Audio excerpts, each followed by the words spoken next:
I turned 45 with a porterhouse steak hissing on the grill and two-place settings already out on the patio.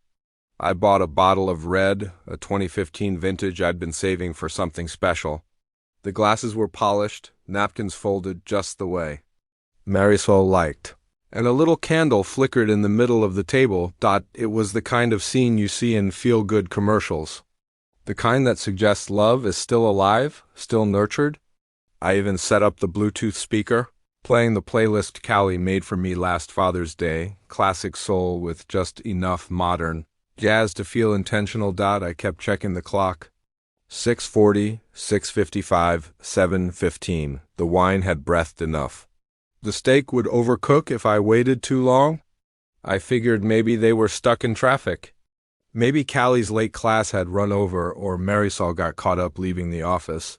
But then I noticed something odd. My phone was quiet, no on our way text. No missed calls, nothing. That alone didn't set off alarms. It was a pattern with them lately. Still, I slid the steak onto a cutting board to rest, wiped my hands, and tapped open my phone. Habit, curiosity, a little hunger, not just for food, but for certainty, and there it was. Instagram. The top post on my feed, a photo of my wife and daughter in Rome, Callie in oversized sunglasses, Marisol in a breezy sundress I hadn't seen before. Behind them, cobbled streets and ivy-covered walls, bright gelato in their hands. They looked free, bright, radiant. The caption read, "Girls trip, airplane, spaghetti, Italy, #self-care, no drama, da." I stared at it so long the screen dimmed. My brain tried to reason with it. Maybe it was an old picture, maybe no. The timestamp said it was posted an hour ago, fresh, live, like they were documenting the very moment I stood there in a polo shirt I'd ironed for a dinner. No one would attend. My hands went cold. The knife slipped slightly against the steak as I sliced it in half. Out of stubborn instinct, I sat down anyway. I poured the wine, took a bite. The meat was perfectly medium rare. Just how I liked it, but it could have been rubber. I couldn't taste a thing. My birthday, my 45th, a milestone. I'd imagined laughter, maybe a small gift. Maybe Callie joking about me getting older. Marisol offering a toast like she used to. Instead I got silence, not even a phone call, no voicemail. Just hashtags and Aperol spritzes bought with my money. The same money that a few weeks ago we couldn't spare for a vacation together. They had told me we'd have to tighten our belts this year. That things were too tight to travel, that tuition costs were high, that utility bills were creeping up. I believed them. I always did. I canceled the anniversary trip I planned. Skipped the upgraded TV I wanted. Even transferred extra into our joint account when Callie mentioned a gap in her tuition. And all the while, they were plotting selfies in the Mediterranean sun. I sat at that table. Every candle flicker a little mockery of my naivety. I wasn't angry, not at first, just hollow. Like someone had scooped out my insides and replaced them with fog. I stared at the empty chair across from me. The one Marisol usually sat in, legs crossed, always complaining about how medium rare should be a little more done. She'd laugh when I argued back, pretending to be offended. That chair had history, memory, and now vacancy. I picked up my phone again and went to Callie's story. More images. A boomerang of them, clinking glasses with the caption, "When in Rome." A slow pan of a suite, spacious, pristine, with a view of the ocean, expensive, boutique. I knew that place.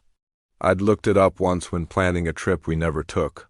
Palazzo Verde, 5-star, white marble bathtubs, gold hardware. Terrace breakfast with panoramic skyline views. I had almost booked it for our 15th anniversary. I remembered the price tag. It was steep. Too steep, Marisol had said. Let's be practical, she'd insisted, so I canceled. Opted for something modest.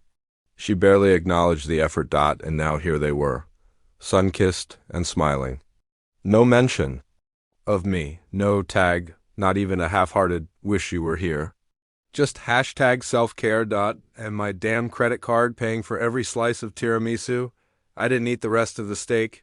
I poured the wine back into the bottle, not wanting to waste it, but knowing I wouldn't enjoy it tonight. I gathered the plates, the napkins, turned off the music. The speaker gave a sad little beep when it disconnected, like it too knew the evening had died before it began. I went inside and sat on the edge of the bed. Their pillows were still there. Callie's stuffed animal still sat by the knitstand. Memento from childhood she never packed away. The house was quiet, eerily so, no drawers slamming.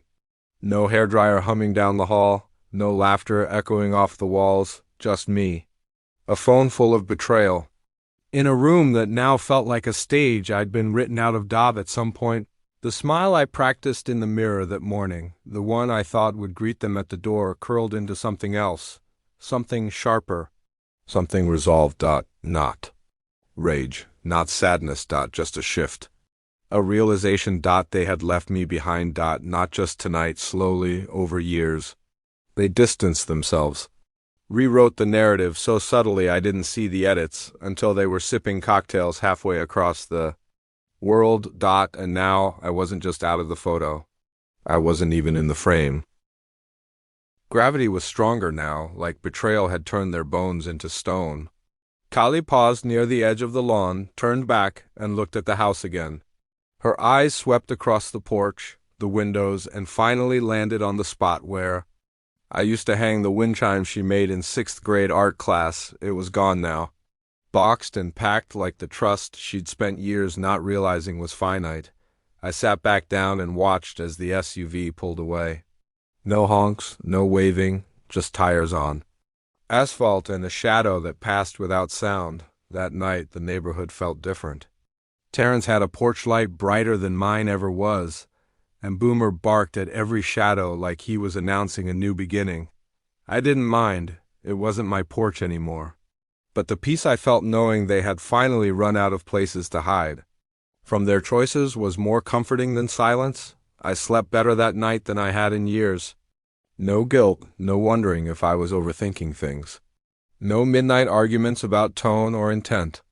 Just rest, and somewhere across town, probably at her sister's house, I imagined Marisol lying awake. Not because she missed me, but because for the first time in her curated, image-controlled world, she couldn't find the angle that made her look like the victim. She took a girl's trip to Italy. She came home to someone else's welcome mat. Fair trade. I didn't bother setting an alarm. I knew exactly what time they'd return. I lived with Marisol long enough to know her patterns, even the ones she didn't know she had. She was a creature of structure disguised as spontaneity, always carefully chaotic. And Callie, well, she followed her mother's cues like a dancer shadowing the lead. So when I heard the SUV return the next morning, early,